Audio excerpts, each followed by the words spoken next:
জানিয়ে দেব এই মুহূর্তে হাতে পাওয়া সর্বশেষ গুরুত্বপূর্ণ আপডেট বাংলা সংবাদ। শুরুতেই থাকছে খুনিদের বিচার না করলে বর্তমান সরকারকেও কাঠগড়ায় দাঁড়াতে হবে। এমনটাই মন্তব্য করেছেন বাংলাদেশ জামায়াতে ইসলামের নোয়াখালী জেলা সহকারী সেক্রেটারি ইসমাইল হোসেন মানিক। শুক্রবার বিকেলে নোয়াখালী চাটখিল উপজেলার বদলকোট উচ্চ বিদ্যালয় মাঠে আয়োজিত কর্মী সম্মেলনে প্রধান অতিথির বক্তব্যে একথা বলেন। এবারে জানাবো ১৬ ডিসেম্বর রাজপথ আওয়ামী লীগের দখলে রাখার নির্দেশ দেননি সোহেল তাজ। সম্প্রতি বেশ কয়েকটি ইউটিউব চ্যানেল সহ সামাজিক যোগাযোগ মাধ্যমে প্রচার করা হয় সোহেল তাজ আগামী ১৬ ডিসেম্বর রাজপথে আওয়ামী লীগের দখলে রাখার নির্দেশনা দিয়েছেন। তবে এসব নিউজ ভুয়া এবং উদ্দেশ্যমূলক বলে দাবি করেছেন সোহেল তাজ। জানাবো ঝিনাইদহে বিএনপির দুগ্রুপের সংঘর্ষ, আহত ১০। ঝিনাইদহের হরিণাকুণ্ডুতে বিএনপির দুপক্ষের মধ্যে তুমুল সংঘর্ষ হয়েছে। এতে অন্তত ১০ জন আহত হয়েছেন। শুক্রবার বিকাল ৪টার দিকে উপজেলার হরিশপুর গ্রামের লালন একাডেমি মাঠে সংঘর্ষের ঘটনা ঘটে। পরে পুলিশ ঘটনাস্থলে গিয়ে পরিস্থিতি নিয়ন্ত্রণে আনে। এবারে থাকছে রাজনৈতিক দলগুলোকে প্রতিপক্ষ বানাবেন না মির্জা ফখরুল। রাজনৈতিক দলগুলো অন্তর্বর্তী সরকারকে ব্যর্থ প্রমাণ করবার চেষ্টা করছে।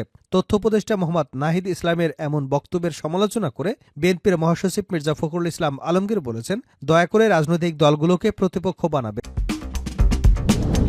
এদিকে কেন্দ্রীয় কৃষক দলের সাধারণ সম্পাদক শহীদুল ইসলাম বাবুল বলেছেন, আমরা ৫ই অগাস্ট স্বৈরাচার শেখ হাসিনাকে বাংলাদেশ থেকে উৎখাত করেছি, কিন্তু ষড়যন্ত্র থেমে নেই। এখনও সেই ফেসিবাদ সরকার ভারতের উস্কানিতে বাংলাদেশে ঘোলা পানিতে মাছ শিকার করতে চায়। বাংলাদেশে হিন্দু মুসলমান আমরা একসঙ্গে মিলেমিশে আছি, তাদের সেটা ভালো লাগে না। দুপুর ১২টার দিকে কৃষক দলের ৪০তম প্রতিষ্ঠা বার্ষিকী উপলক্ষে রাজবাড়ীতে র্যালি শেষে সংক্ষিপ্ত সমাবেশে প্রধান অতিথির বক্তব্যে তিনি একথা বলেন।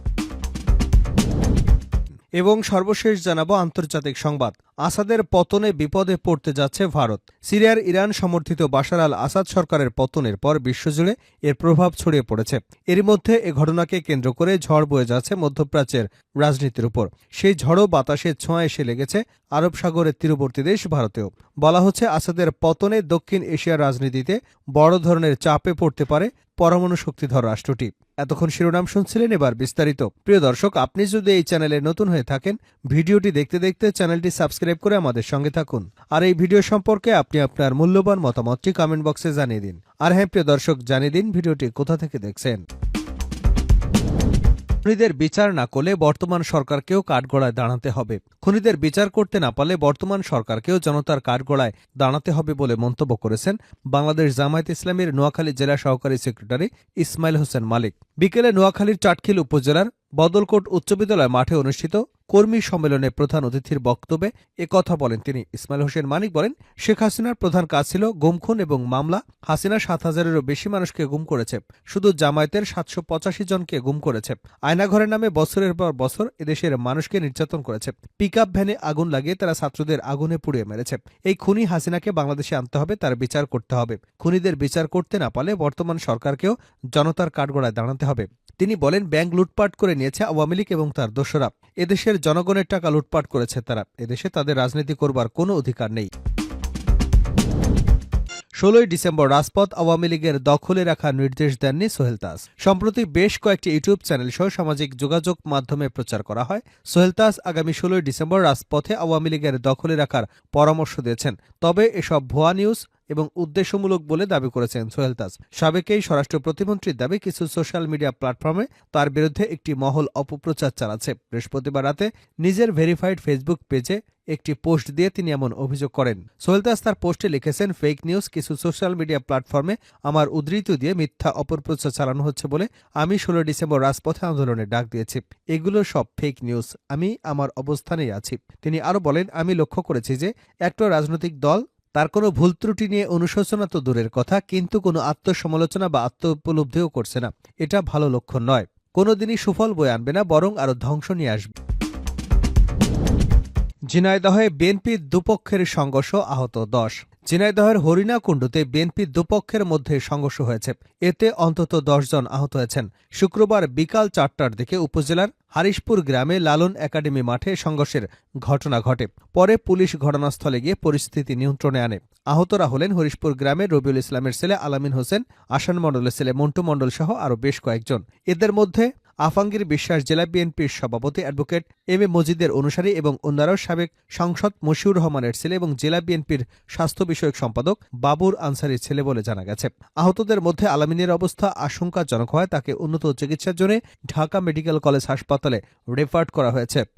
জানা গেছে, পাশাপাশি দুপক্ষের সভাকে কেন্দ্র করে নেতাকর্মীদের মাঝে উত্তেজনা দেখা দেয়। এক পর্যায়ে সেটি সংঘর্ষের রূপ নেয়। এ সময় উভয় পক্ষ লাঠি সোঁটা নিয়ে সংঘর্ষে জড়িয়ে পড়ে। এতে উভয় পক্ষের 10 জন গুরুতর আহত হন। এছাড়া বাবু সমর্থকদের সভাস্থলে চেয়ার ভাঙচুর করা হয়েছে বলেও অভিযোগ রয়েছে। রাজনৈতিক দলগুলোকে প্রতিপক্ষ বানাবেন না মির্জা ফখরুল। রাজনৈতিক দলগুলোকে অন্তর্বর্তী সরকারকে ব্যর্থ প্রমাণ করবার চেষ্টা করছে তথ্য উপদেষ্টা মোহাম্মদ নাহিদ ইসলামের এমন বক্তব্যের সমালোচনা করে বিএনপির মহাসচিব মির্জা ফখরুল ইসলাম আলমগীর বলেছেন, দয়া করে রাজনৈতিক দলগুলোকে প্রতিপক্ষ বানাবেন না। শুক্রবার রাজধানীর ইঞ্জিনিয়ার্স ইনস্টিটিউশন মিলনায়তনে শহীদ বুদ্ধিজীবী দিবস উপলক্ষে আলোচনা সভায় প্রথম সভাপতির বক্তব্যে একথা বলেন তিনি। এই আলোচনা সভার আয়োজন করে বিএনপি। মির্জা ফখরুল বলেন, গত 15 বছর 71-এর ইতিহাসকে বিকৃত করা হয়েছে। এখন যেন আবার ইতিহাস বিকৃত করা না হয়। মেধাবী মানুষগুলোকে সরিয়ে দিতে চায় স্বৈরাচাররা একনায়কতন্ত্রের ক্ষমতা টিকিয়ে রাখবার জন্য। সেটি করেছে পাকিস্তান 71 সালে। বর্তমান সময়ে রাজনীতির প্রসঙ্গ তুলে ধরে তিনি বলেন, আমরা কি আমাদের ধ্বংস করতে যাচ্ছি? এমন কথা বলছি, নিজেদের ধ্বংস করছি। তারা হয়তো জানে না আমরা একটা ক্লান্তি সন্ধিক্ষণ সময় পার করছি। অত্যন্ত সতর্কতার সাথে পদক্ষেপ নেওয়া দরকার। আমরা সেগুলো থেকে দূরে সরে যাচ্ছি। রাজনৈতিক দলগুলো অন্তর্বর্তী সরকারকে ব্যর্থ প্রমাণ করবার চেষ্টা করছে। তথ্য উপদেষ্টা মোহাম্মদ নাহিদ ইসলামের এমন বক্তব্যের সমালোচনা করে ফখরুল ইসলাম বলেন, উনি কেন কি বোঝাতে চাচ্ছেন জানি না, গভীরতা কি জানি না। এই সরকারকে তো আমরা সকলে মিলে সমর্থন দিয়ে যাচ্ছি। জনগণ সমর্থন দিচ্ছে, বিএনপি সমর্থন দিচ্ছে। তাদের কাজ একটা পরিবেশ তৈরি করা। তথ্য উপদেষ্টার বক্তব্যে নিন্দা এবং প্রত্যাহার করবার আহ্বান জানান মির্জা ফখরুল। তিনি বলেন, দয়া করে রাজনৈতিক দলগুলোকে প্রতিপক্ষ বানাবেন না। প্রতিটা শব্দ মেপে কথা বলবেন। এমন কথা বলবেন না যাতে পতিতরা সুযোগ পেয়ে যায়। তারা যেন ফিরে আসতে না পারে, সেজন্য ঐক্য এবং মেধা দিয়ে কাজ করতে হবে। আসাদের পতনে বিপদে পড়তে যাচ্ছে ভারত। সিরিয়ার ইরান সমর্থিত বাশার আল আসাদ সরকারের পতনের পর বিশ্বজুড়ে এর প্রভাব ছড়িয়ে পড়েছে। এরই মধ্যে এই ঘটনাকে কেন্দ্র করে ঝড় বয়ে গেছে মধ্যপ্রাচ্যের রাজনীতির উপর। সেই ঝড়ো বাতাসের ছোঁয়ায় এসে লেগেছে আরব সাগরের তীরবর্তী দেশ ভারতেও। বলা হচ্ছে, আসাদের পতনে দক্ষিণ এশিয়ার রাজনীতিতে বড় ধরনের চাপে পড়তে পারে পরমাণু শক্তিধর রাষ্ট্রটি। যদিও আসাদ সরকারের সঙ্গে ভারতের কূটনৈতিক সম্পর্ক স্পষ্ট নয়, তবে ভূরাজনৈতিক সমীকরণে ভারতকে টানা হচ্ছে এখানে। বিবিসির এক প্রতিবেদনে বলা হয়, ইরানকে পশ্চিম এশিয়ার একটা শক্তি হিসেবে দেখা হয়, যা ওই অঞ্চলের ক্ষমতার ভারসাম্য বজায় রাখে। কারণ পশ্চিমা মিত্র সৌদি আরব, ইসরায়েল এবং তুরস্কের আধিপত্যকে চ্যালেঞ্জ করে আসছে ইরান। আর দক্ষিণ এশিয়ায় ইরানের অন্যতম মিত্র হিসেবে প্রতিষ্ঠিত ভারত। মধ্যপ্রাচ্যের দেশগুলোতে ভারতীয় রাষ্ট্রদূত হিসেবে দায়িত্ব পালন করা তালমিস আহমেদ জানান, ইসরায়েল যদি মধ্যপ্রাচ্যকে দীর্ঘ যুদ্ধের দিকে নিয়ে যায় তাহলে সেটা কোনোভাবেই ভারতের জন্য মঙ্গলজনক হবে না।